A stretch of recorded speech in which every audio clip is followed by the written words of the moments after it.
Hi, this is Zachary Ball with Omnis Technologies. Continuing our series today, we're going to be talking about IT provider onboarding. Now, a couple weeks ago, I discussed what happens if your IT provider basically just kind of dumps you or you part ways. So, today we're going to be covering how you can streamline the process of bringing on a new IT provider for your medium to small to medium sized business. So, we're going to be discussing a couple of topics here.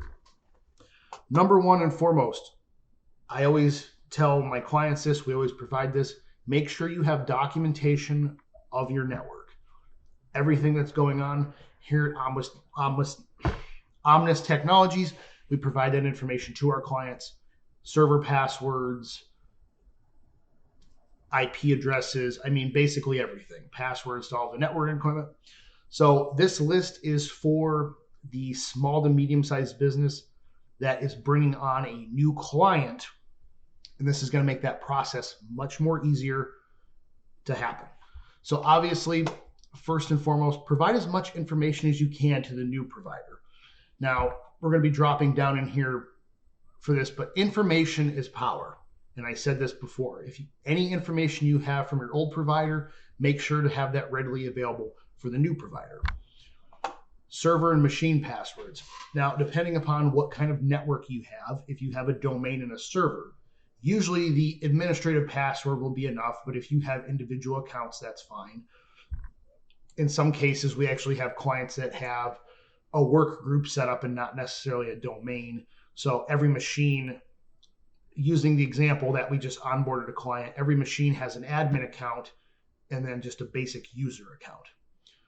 Another important thing, if you have this documentation, providing what type of software you have. Do you have Server 2012? Do you have Server 2016? Are you still running Windows 7 machines? If you do, get them replaced. Are most of them Windows 10? Do you have any specialized machines within the network?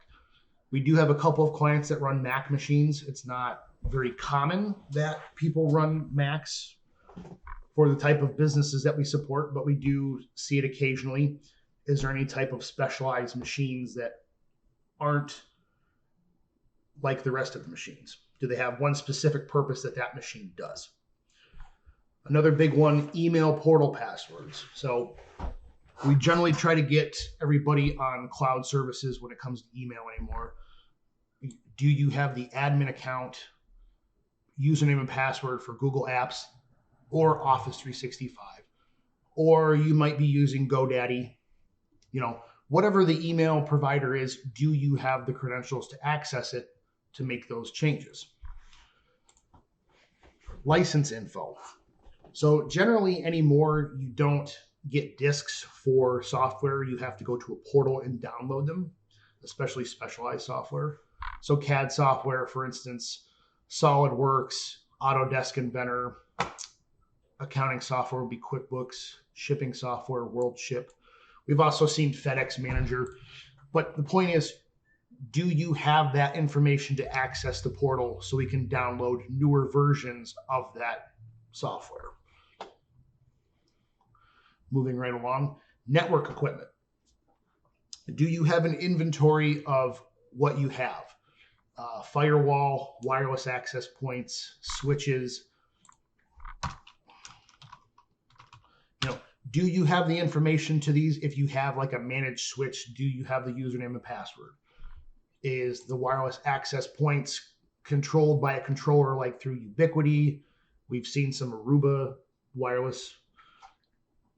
Do you have the username and password for the firewall? This is a big one in case anything needs to be switched or you need to redirect ports. A firewall is a very important one to have.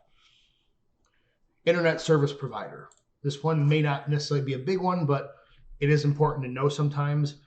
Do you have a static IP or is it dynamically assigned through your internet provider? Now, this one I think is fairly important, especially if you can provide to the new IT provider a diagram of your business of where everything is at. Show physical locations of all the equipment that you're aware of. I can't tell you how many times we've been in troubleshooting scenarios and asked, is there a switch? Is there this? Is there that? Come to find out the switch was bad, but they didn't know where the switch was actually located in the building.